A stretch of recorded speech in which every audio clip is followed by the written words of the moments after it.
Okay, so here we are. I'm trying. This is my debut on Facebook, huh? And all thanks to Mr. Khurana. So, I don't accept the blame. I'm just kidding. okay. Welcome to Facebook Live. Thank you so much, Ajit. आपने time निकाला मेरे लिए. So, a brief introduction of Ajit. Ajit has been a person with lots of hats, but right now I'm talking to him in the capacity of mentor and angel investor, and he has been doing a lot of hand holding, lot of mentoring of startups. So thank you so much, Ajit. Difficult times.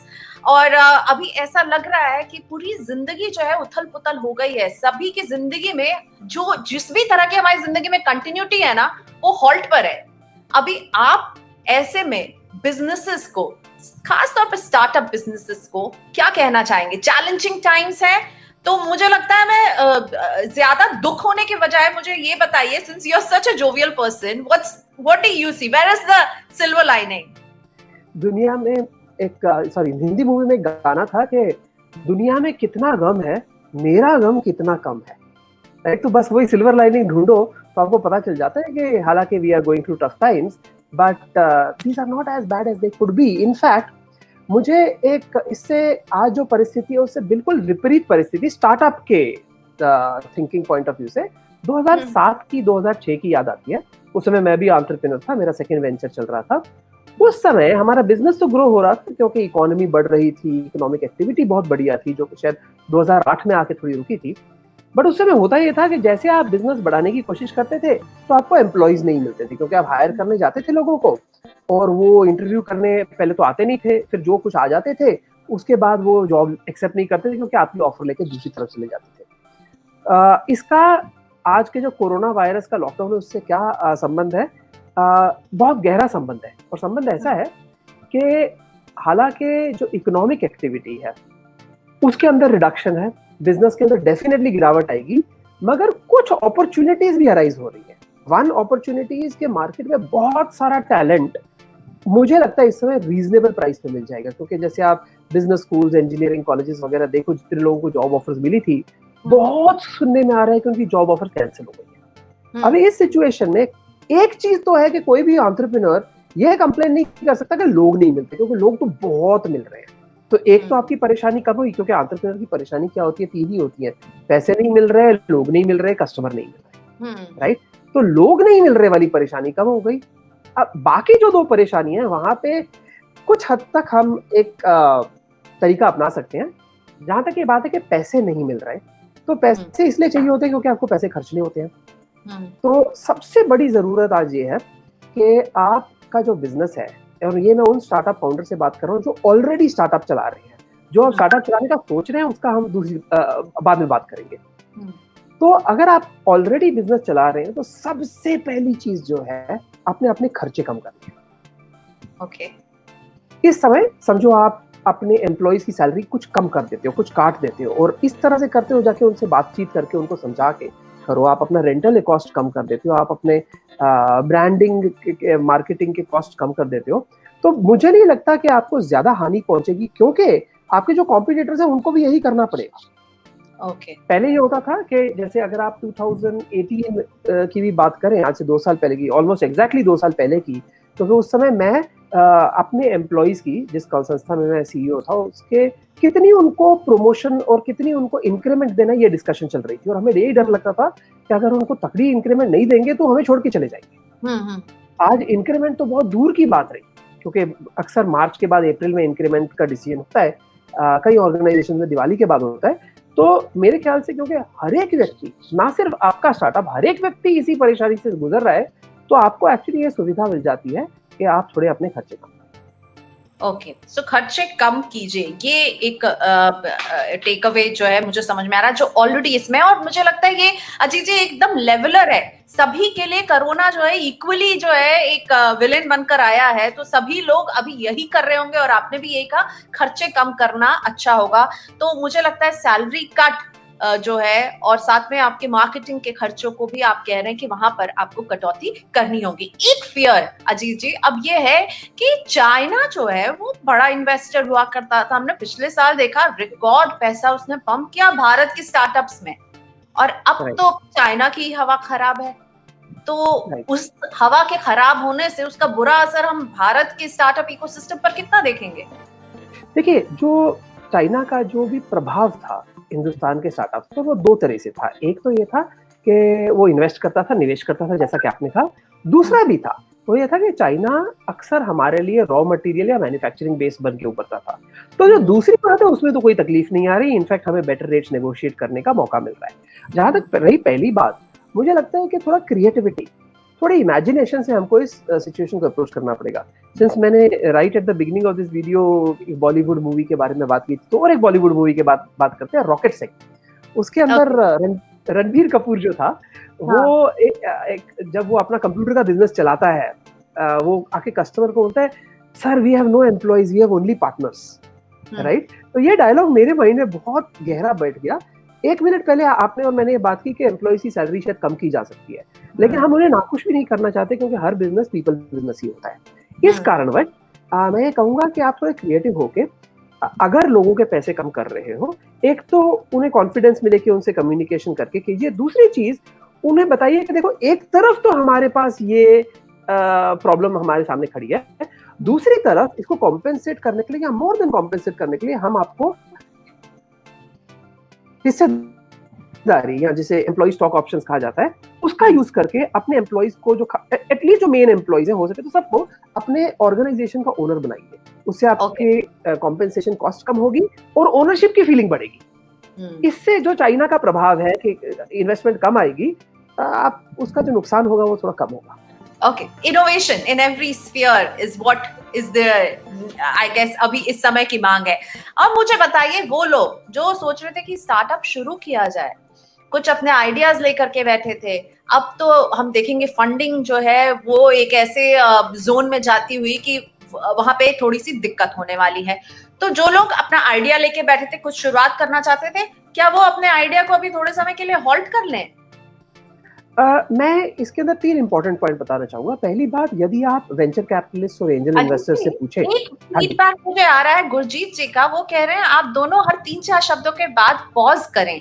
तो मतलब थोड़ा सा slow down करने के लिए शायद गुरजीत जी हमें कह रहे हैं। So we will just slow down a bit. थोड़ा सा कनेक्टिविटी की इशू मुझे लग रहा है हो रही है, पर I guess that's the reality that we are living in. Everyone is using so much of internet. So Gurjeet ji, I am really sorry for that, but okay, we will try to little slow down so that आपको सब समझ में आए। So I was talking about Ajit ji, जो लोग start करना चाहते हैं, अपने आइडिया को भी थोड़ा सा पॉज करें क्या? देखिए, तो 3 संक्षिप्त में आपको पॉइंट्स बताता हूँ। पहली बात, एंजल इन्वेस्टर्स और वेंचर कैपिटलिस्ट ये कह रहे हैं कि we are open for business, यानी कि प्लीज पॉज मत कीजिए। बट उनके कहने के बावजूद मैंने ये देखा है कि गति डेफिनेटली धीमी हुई है। मैं आपको अपने बारे में बता दूं, हालांकि कुछ हद तक ये लगेगा कि ये बहुत स्वार्थ है, बट मुझे ये देखने में आ रहा है कि आज से 2 महीने पहले और अब में देखें तो एंटरप्रेन्योर्स की जो डिमांड होती थी, वो जिस प्रकार की वैल्यूएशन चाहते थे या जितना फंडरेज करना चाहते थे, वो डेफिनेटली रिड्यूस हुआ है। खास करके जो फर्स्ट टाइम एंटरप्रेन्योर्स जो फॉलो ऑन राउंड कर रहे हैं, उनके अंदर ये मैंने अब तक नहीं देखा।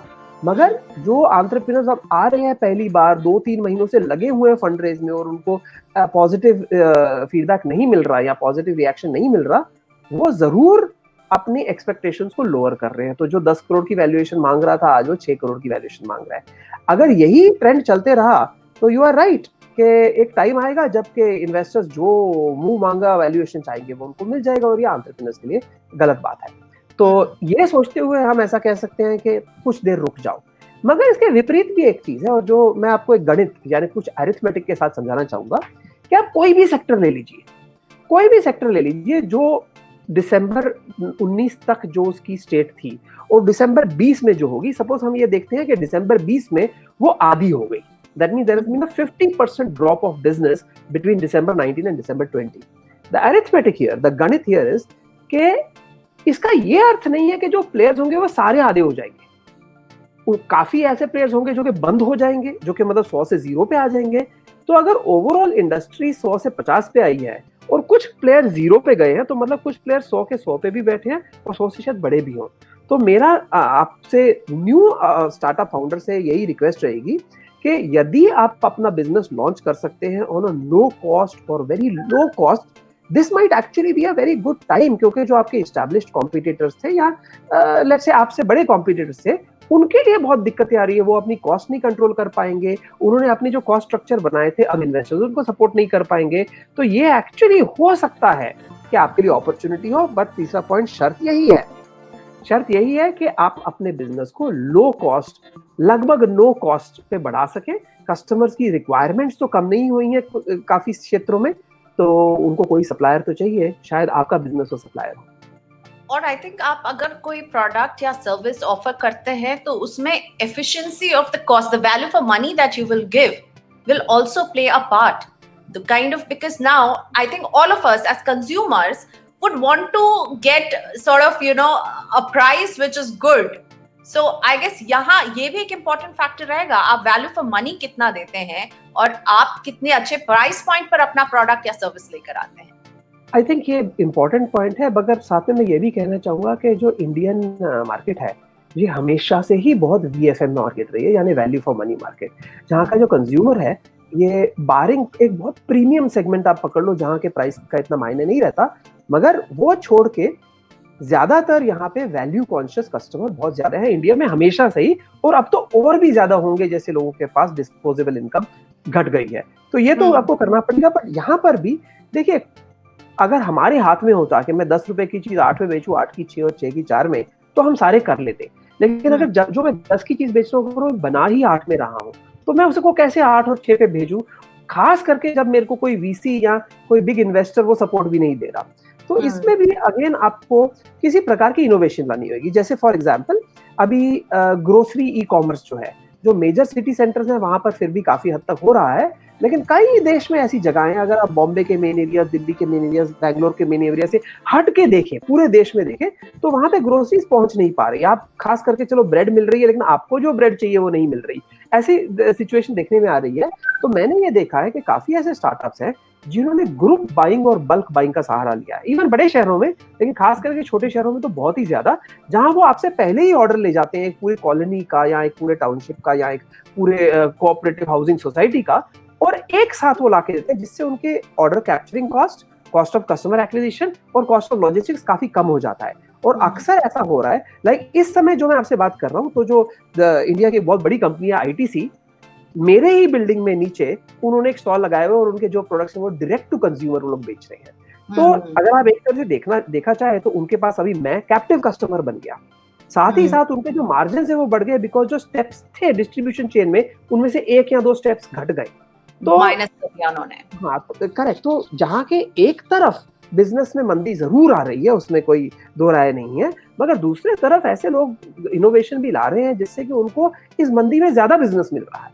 So I guess the key will be कि आपको देखना होगा कि अपॉर्चुनिटी कहाँ है और आप इसको कैसे अपने लिए उसमें कुछ ऐड करके उसे अपने लिए मॉडिफाई कर सकते हैं, अपने कस्टमर के लिए मॉडिफाई कर सकते हैं इसमें।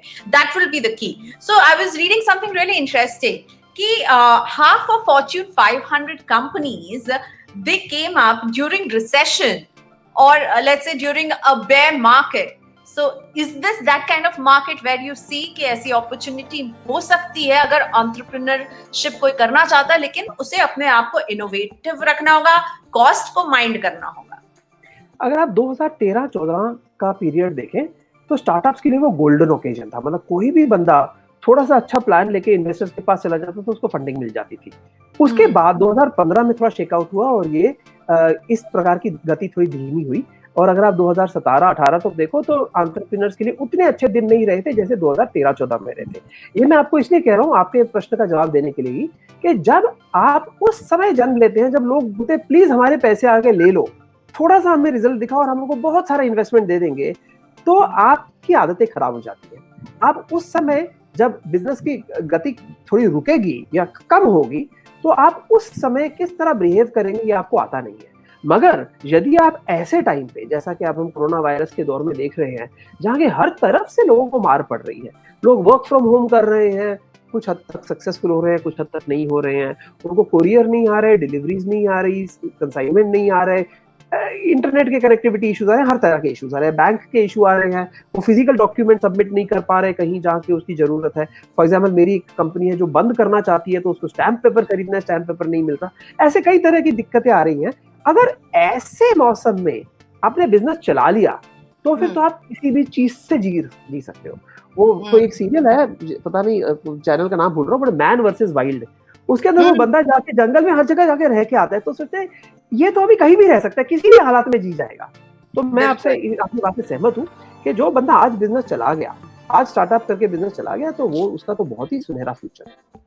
ओके लेकिन अजीत जी, क्या ये फेयर भी है कि जो इंडियन पूरा जो स्टार्टअप का इकोसिस्टम था वो यहाँ पर थोड़ा सा अभी अभी क्या है कि पेन तो है, सिस्टम में है, इकोनॉमिक एक्टिविटीज में है, तो आपको लग रहा है हम थोड़ा सा स्लो डाउन हो जाएंगे, हम भारत में एक स्लो डाउन देखेंगे स्टार्टअप इकोसिस्टम में भी, और इस स्लो डाउन से निकलने का आपका मंत्र क्या है, आप देना चाहेंगे?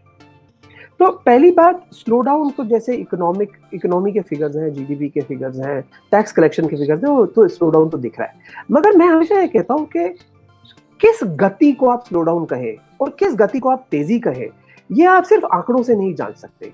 आपको देखना होगा कि there is a funny saying that I heard that a beggar is not jealous of a rich person, a beggar is jealous of a richer beggar, right? तो हम जब कह रहे हैं कि गति रुक रही है या धीमी हो रही है, तो कंपैरेटिवली भी हमें देखना होगा। सो फॉर एग्जांपल, अगर सिर्फ मेरे ऑर्गेनाइजेशन के लिए गति स्लो रही होती तो बस बिजनेस बंद कर देना पड़ेगा।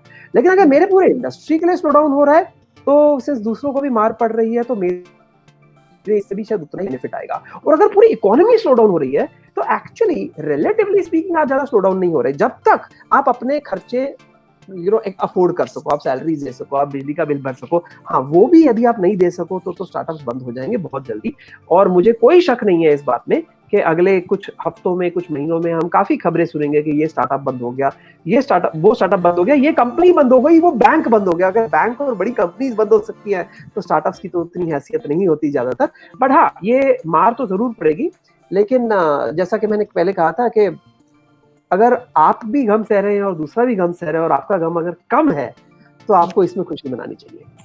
तो लॉकडाउन जो है कुछ जगहों पर ताले लगाता हुआ नजर आएगा। अजीत जी, मैं तो इंतजार कर रही थी कोई सवाल पूछे, लोगों को बातचीत अच्छी लग रही है, लेकिन गुड टॉपिक कह रहे हैं आशीष अग्रवाल, पर कोई सवाल हमसे नहीं पूछ रहा है, तो मैं ही आपसे सवाल पूछती हूँ कि सर्वाइवल मंत्रा अभी का क्या होगा? हालांकि आप मुझे शुरुआत से यही बता रहे हैं, इनोवेशन होगा, कॉस्ट इफेक्टिवनेस होगा, लेकिन कोई ऐसी टिप जो अभी तक आपने नहीं दी जो आप बोलना चाहते हैं?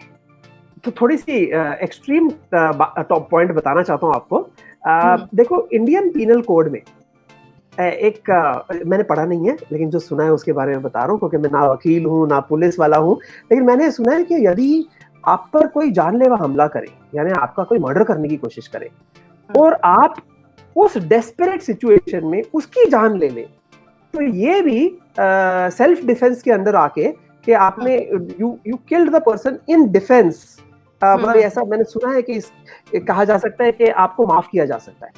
दैट मीन्स जब आपके ऊपर ऐसी सिचुएशन आ जाए कि आपका बिजनेस अब मरने वाला है, मतलब खत्म हो रहा है, तो उस समय सिर्फ जो चीजें आप अच्छी चीजें पहले करते थे कि भैया बिजली का बिल कम करने की कोशिश करते थे वगैरह, वो थोड़ी और बढ़ा देंगे, काफी नहीं, आप आपको डेस्परेट मेजर्स लेने पड़ेंगे।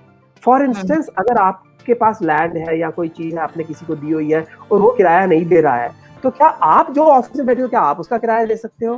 तो मेरा मानना ये है कि मैंने जितने भी स्टार्टअप्स के साथ मैं डील करता हूँ, ऑन वीकली बेसिस कम से कम 10-15 से मेरी इंटरेक्शन होती है, तो उनके पास काफी ऐसी रिक्वेस्ट आ रही है कि क्या हम 3 महीने तक आपको ये पेमेंट ना दें तो चल जाएगा क्या आप हमको ये सर्विस दे दें लेकिन पैसे ले ही ना सिर्फ 3 महीने के लिए, लेकिन कभी भी ना लें, तो ऐसा हो सकता है क्या? क्योंकि यदि आप ऐसा नहीं करेंगे तो हमारा बिजनेस बंद हो जाएगा। हम तो आपके सालों के कस्टमर्स हैं, अगर आप 3 महीने तक मुझे फ्री सर्विस दे दें तो मैं बच जाऊंगा और आगे भी आपका कस्टमर रहूंगा। तो ये जो चीजें हैं ना, ये बिल्कुल सेल्फ डिफेंस मोड में आने वाली बात है, और मेरे ख्याल से इस वातावरण में लोग शायद मान भी ले। आपको इसका एक उदाहरण देता हूँ, जीता जागता उदाहरण, जो कि बस कुछ ही घंटों पहले हुए, क्योंकि कल रात को मुझे ईमेल आई है। एक कंपनी है विटीफीड, कंपनी का नाम अलग है लेकिन उनका जो ब्रांड नेम है वो है विटीफीड, उसमें मैं निदेशक हूँ। तो उन्होंने कहा कि उनका, क्योंकि उनका main source of income advertising रहती है, तो एडवर्टाइजिंग पे तो काफी गिरावट आई है कुछ समय से। तो उन्होंने जो उनके खास पार्टनर्स थे या ब्रांड्स थे जिनसे वो बातचीत कर रहे थे, उनको काफी हद तक फ्री एडवर्टाइजिंग भी दे दी, ताकि उन ब्रांड को पता चले कि देखो, हालांकि बात ठीक है कि ये इस टाइम पे लोग एडवर्टाइजिंग की कटौती कर रहे हैं, मगर देखो हमारा मीडियम इतना स्ट्रांग है और उससे हुआ यही कि उन्होंने कुछ लोगों को जो फ्री, कुछ हद तक फ्री एडवर्टाइजिंग दी थी, तो वो लोग वापस आके उन्होंने इनसे एडवर्टाइजिंग इस दौर में भी खरीदी है। तो ये सुन के मुझे बहुत अच्छा लगा कि हमें अपने तरीके थोड़े बदलने पड़ेंगे। मतलब ये खाली नहीं है कि आप एसी मत चलाओ कुछ देर ताकि आपकी बिजली कम हो जाए, उतने मामूली चीजों से काम नहीं चलेगा, आपको बहुत ही तकड़े कदम लेने पड़ेंगे। और मेरे ख्याल से आपके एम्प्लॉइज, आपके सप्लायर्स, आपके वेंडर्स, आपके कस्टमर्स इस चीज के लिए तैयार रहेंगे। आपको एक और उदाहरण देता हूँ। मेरे जो छोटा बेटा है वो जहाँ क्लास में ट्यूशन देता है कोई सब्जेक्ट की, तो वो मेरे पास आया कि वो क्लास वाला मेरे पास आया कि देखो मैं तो निवेश के पास जा रहा था, अभी तो निवेश होता कम लगता है, तो क्या आप मुझे अगले 2 साल की पैसे एक साथ दे सकते हैं? क्योंकि मुझे पता है कि मैं उसको 2 साल देने वाला हूँ। तो मैंने कहा चल ठीक है, इतना तो मैं तेरे लिए कर लेता हूँ, राइट? तो ये क्रिएटिविटी यहाँ पे लाके, और वो हर एक व्यक्ति को ना अपने केस टू केस बेसिस पे देखना पड़ेगा कि जो आमदनी है, जो इनकमिंग रेवेन्यू है, उसको कैसे बढ़ाया जाए, शायद एडवांस में लेके, शायद डिस्काउंट देके लोगों को बोलो देखो आप। Two questions for you. Pankaj Dave पूछ रहे हैं, under the current situation when COVID-19 will keep existing, how you evaluate the continuity of organic healthcare startup which he himself is in since November 19 and all the activities are shut for him. So Pankaj Dave की चिंता है, organic health care से जुड़े हुए startup को चलाते हैं। तो एक पॉजिटिव और एक नेगेटिव है इसमें। पॉजिटिव ये है कि लोग अपने स्वास्थ्य के बारे में, हेल्थ के बारे में थोड़े ज्यादा कॉन्शियस हो रहे हैं। अगर आप देखें, क्योंकि ऑब्वियसली स्वास्थ्य का बहुत बड़ा इशू चल रहा है वायरस के होते हुए, और जैसा कि उन्होंने कहा कि वायरस कभी भी चला नहीं जाने वाला। जो बर्ड फ्लू आया था, स्वाइन फ्लू आया था, H1N1, H5N1 एक्सेट्रा, तो सारे अब तक हैं, खाली हमको उनके लिए औषधि मिल गई है, उसका कुछ उपचार मिल गया है, मगर वो अब तक है। तो ये इशू तो रहने वाला है। तो जो हेल्थ केयर ओरिएंटेड और health and wellness oriented sector है, उसको इससे boost relative to other sectors मिल सकता है। तो जो ऑर्गेनिक स्टार्टअप है शायद वो उस श्रेणी में आ जाए। मगर जो दूसरी उन्होंने बात रही कि बिजनेस ठप पड़ा है, वो ठप इसलिए पड़ा है 2 कारणों की वजह से, कि आपका जो इनकमिंग लॉजिस्टिक्स है, कि जो आपको चीजें चाहिए थी वो बंद है, और जो आउटगोइंग लॉजिस्टिक्स है, जो आपने डिस्ट्रीब्यूशन नेटवर्क बनाते वो बंद है। तो हाँ, ये तो हर तरह की जहां physical movement of goods involve है, सब जगह ये प्रॉब्लम आ रही है, क्योंकि कौन सा एसेंशियल गुड है, कौन सा नॉन एसेंशियल गुड है, ये बोलना भी मुश्किल हो गया आज। बट मेरे ख्याल से अगर जो पंकज दवे जी हैं वो अपना बस दृढ़ निश्चय करके 3-4 महीने और रुक जाए, जिससे कि कुछ ढील दी जाए, लोगों तक वो अपने कम्युनिकेशन के माध्यम से पहुंच सके, तो मुझे लगता है कि इनका बिजनेस चल सकता है। बिल्कुल, हेल्थ से जुड़े हुए बिजनेसेस के लिए तो मुझे लगता है ये समय जो है और लोग हेल्थ कॉन्शियस होने वाले हैं। विक्की गौतम ने अपनी एक थ्योरी दी है, पहले ये कि लॉकडाउन और स्ट्रिक्ट होने वाला है और government will be in mode of सवारी अपने सामान की खुद जिम्मेदारी ले। आपको क्या लगता है? देखो मेरा तो ख्याल ये है कि इंग्लिश में कैविएट एम्पटर कहते हैं, दैट इज बायर बिवेयर, और यहाँ इन्होंने कहा कि सवारी अपने सामान की खुद जिम्मेदारी ले। एक्चुअली दुनिया हमेशा से ऐसे ही चलते आई है।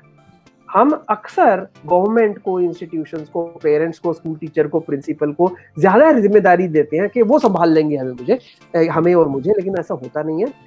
सवारी को ही अपने सामान की जिम्मेदारी लेनी पड़ती है। जहां तक बात रही लॉकडाउन और कठोर होने की, तो इसकी ऑब्वियसली आप जानते हैं कि दो राय है। कुछ लोग सोच रहे हैं कि ऑलरेडी जरूरत से ज्यादा कठोर है, क्योंकि वायरस कितना मारेगा, भूखमंगी उससे ज्यादा मार देगी। कुछ लोग ये कह रहे हैं कि नहीं, अगर आप वायरस को इस समय रोक नहीं लोगे कठोर स्टेप्स लेके, तो ये हाथ से निकल जाएगा। मेरा ये मानना है कि 2 चीजें हैं इसमें। एक ये है कि ये जो लॉकडाउन है ये कितने समय तक रहेगा, और सेकंड है जब लॉकडाउन होगा तो कितनी कठोरता से होगा। मुझे लगता है कि जो कठोरता है ये तो बढ़ भी सकती है, खास करके अगर बीमारी ज्यादा फैले, मगर जो ड्यूरेशन है कि क्या ये मई में खत्म होगा, जून में खत्म होगा, कोई कहता है दिसंबर में खत्म होगा, वो सट्टा बाजार बन गया सर। वो कब खत्म होगा ये किसी को समझ में नहीं। एक तरफ कुआं, एक तरफ खाई वाले सिचुएशन में हम हैं अभी। नहीं, बट मुझे फिर भी लगता है कि हालांकि जब तक लॉकडाउन होगा तब तक बहुत कठोर हो सकता है, अब से ज्यादा कठोर भी हो सकता है, लेकिन ये बहुत लंबा चल नहीं सकता, इवन अगर ये महामारी ऐसे ही बढ़ी रही। क्योंकि जो कुछ वर्ग हैं सोसाइटी के जिन पे इतनी ज्यादा मार पड़ रही है, और उनके बारे में हम रोज अखबारों में पढ़ते हैं, अखबार तो नहीं बट न्यूज में सुनते हैं, तो मुझे लगता है कि वो तो बच नहीं पाएंगे इस लॉकडाउन की वजह से ही। तो जब वो हालात बिगड़ते नजर आए बहुत बड़े मात्रा में, तो लॉकडाउन बंद करना ही पड़ेगा, चाहे ये महामारी ना गई। कहा आपने कि जिम्मेदारी तो खुद ही सवारी को लेनी होगी, लेकिन सरकार से उम्मीद तो लगाकर बैठे हैं स्टार्टअप भी कि रेंटल कुछ सब्सिडी मिल जाए, टैक्स पेमेंट की डेडलाइंस को लेकर के, क्या पीएफ ऑप्ट आउट को लेकर के कुछ खबरें आ रही हैं। ये कदमें अगर इस तरफ कुछ कदम उठाया जाए तो आपको लगता है एग्जिस्टिंग स्टार्टअप को इससे हौसला मिलेगा, थोड़ा सा लीवे मिलेगा, थोड़ा स्पेस मिलेगा लिक्विडिटी को लेकर के? यदि आप हर साल का बजट देखें जो अक्सर फरवरी ऑफ द साल में आता है, तो एक बहुत कॉमन हम एक्सप्रेशन सुनते हैं, priority sector. Priority sector generally जो एग्रीकल्चर होता है या स्मॉल स्केल इंडस्ट्री होते हैं, माइनॉरिटीज, विमेन रिलेटेड सेक्टर्स होते हैं, उन्हें प्रायोरिटी सेक्टर कहा जाता है। तो मैं ये जरूर समझता हूँ कि सरकार जो प्रायोरिटी सेक्टर है और जो प्रोसेसेस है उनमें जरूर ढील देगी। ऑलरेडी हमारी जो टैक्स फाइलिंग की डेडलाइंस है जो मार्च में थी वो जून तक चली गई हैं एटसेट्रा। मगर क्या स्टार्टअप उस प्रायोरिटी सेक्टर के डेफिनेशन में आएगा, इस समय तो आते नहीं नजर आ रहा। तो मुझे लगता है कि जब तक वो नहीं होगा तब तक तो जो लोगों की जाने जा रही हैं या जो लोगों के पास खाने को खाना नहीं है, उन्हीं लोगों को प्रायोरिटी दी जाएगी और वहीं पे government free food, free distribution, subsidies वगैरह का मैक्सिमम अटेंशन देगी। इन अ वे वहां पे जरूरत भी है। अभी मैं ये नहीं कह रही हूँ कि किसी को कम जरूरत है, किसी को नहीं है जरूरत, लेकिन जिसको ज्यादा जरूरत है वो मुझे लगता है जो पुअर ऑफ अ कंट्री है उसको बहुत ज्यादा जरूरत है। So I am going to wrap up Ajit ji. चलते चलते कोई फाइनल मंत्र अजीत खुराना का जो स्टार्टअप्स जो चल रहे हैं अभी और who are facing the heat and those who want to start, so it has to be a dual message for both of them. ठीक है, मैं दोनों को एक मैसेज देता हूँ जो कि दोनों को सूट हो। अक्सर मेरे पास स्टूडेंट्स आते हैं और कहते हैं कि मैं एमबीए करना चाहता हूँ या मैं इंजीनियरिंग करना चाहता हूँ, क्या इलेक्ट्रॉनिक्स इंजीनियरिंग में स्कोप है? स्टार्टअप्स आते हैं, बोलते हैं मुझे फूड स्टार्टअप करना है, तो क्या फूड स्टार्टअप में स्कोप है? मतलब वो एक आइटम को या एक इंस्टीट्यूशन को या एक इश्यू को लेते हैं और उसकी इवैल्यूएशन करते हैं। मैं कहता हूं कि ये जो तरीका है सोचने का सामान्य व्यक्ति के लिए ठीक है, मगर आप एंटरप्रेन्योर इस तरह से नहीं सोचता कि क्या फूड स्टार्टअप में मजा है, क्या मैं इस समय स्टार्टअप कर सकता हूँ। जो एंटरप्रेन्योर का सोचना होता है वो थोड़ा सा दीवानापन से भरा होता है और वो इस प्रकार होता है कि चाहे वो फूड स्टार्टअप हो, चाहे वो कोविड-19 हो, मैं इसमें काम कर जाऊंगा। तो आपको भरोसा बिजनेस में, गवर्नमेंट में, इकोनॉमी में नहीं रखना है, आपको भरोसा अपने आप में रखना है और बस वो एकमात्र सीक्रेट है एंटरप्रेन्योरशिप के सक्सेस का। Thank you so much. दीवानापन जो होना चाहिए थोड़ा सा। Thank you Ajit ji, thank you for talking to me and I hope we will connect again and let's pray कि all of us come out of this as victors, and sort of this phase gets over. Thank you Ajit ji for talking. Thank you very much. Thank you. Bye bye. Okay. Bye. Bye.